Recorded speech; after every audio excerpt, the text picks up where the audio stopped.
आपने समस्ते सबू कथा जानते बिजू बाबू समय केमी कार्य होता नवीन बाबू नेतृत्व में ओडार केमी प्रगति होता उन्नति होता स्वर्गत प्रदीप महारथी बेले केमी कार्य होता डेलांग पिपिल केमी विकास होता आपण मान आशीर्वाद पाखापाखि 2.5 वर्ष ऊर्ध्वसन मत दायित्व देते विधायक भाव से केमी कार्य होता वर्तमान कौन चली वर्तमान नवीन बाबू द्वारा होता योजनार ना परिवर्तन चली नवीन बाबू कर बिल्डिंग कलर चेंज चली शुणुली पिपिली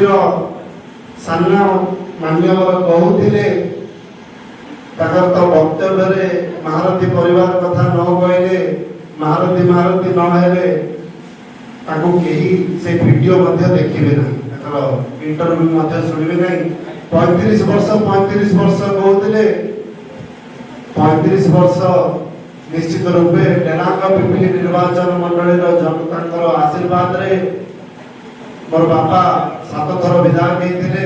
होते थे विधायक होती किंतु फरक एति कहबी 35 वर्ष पर आम लोक सहित अच्छु तमें 2 वर्ष पर लोक सहित टका देखिकी फरक एति भी समय अच्छी जो पासपोर्ट मारिकी लोकों पाखे पहुंची कही 3 थर हारिली एथर सुजोग दियो शेष थर मु बहुत उन्नति करी उन्नति डेलांग पिपिली तो होनी उन्नति आपणकर होची आपणकर परिवार होची एवं जनता सब जिनस देखुचंती मोर आशा और विश्वास आगामी दिन में पंचायत निर्वाचन अछि एनएसी एवं म्युनिसिपालिटी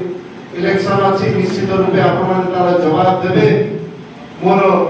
विशेष करी एतिकी आपण को निवेदन रहिबो पुणी थरे आमे समस्ते एकजुट होबा डेलांग पिपिली निर्वाचन मंडली बिजू जनता दल गढ़ थिला गढ़ को पुणी थरे दखल करबा एवं एका सहित समस्ते लड़िकी केमिति आगु आम दलर मंग धरिबा जहाँ भी दायित्व मिलिबो पंचायत रे हो कि जिला परिषद भाव में हो आमे ताकू केमिति समर्थन करबा एवं दलर नेतृत्व नौथिबा हमर नेता प्रिय नेता नवीन बाबूकर हाथ मुठा को टाण करबा आज बिजू बाबूकर ए जन्म जयंती आम समस्ते एकजुट होगी कथा को शपथ करवा आज आम एठी जो कथार आलोचना होती मुरबी माने वरिष्ठ लीडर माने ताका वक्तव्य कहते कौन कौन होता छोटा बाबू कहते बयान कहते आपण माने समस्ते जानते आपण समस्ते आगुरी थे पुराना नेता माने समस्ते आपण जानते कौन करवा दरकार वर्तमान रही आगुरी भी कही आमर ब्लॉक स्तरीय मीटिंग सरी निर्वाचन मंडली स्तरीय मीटिंग सरी आगामी दिन में पंचायत स्तरीय गोटे बैठक हबार आवश्यकता रही आपण पाखे समय खूब कम रही जहाँ समस्त जानते 6-7 मास पर पुणी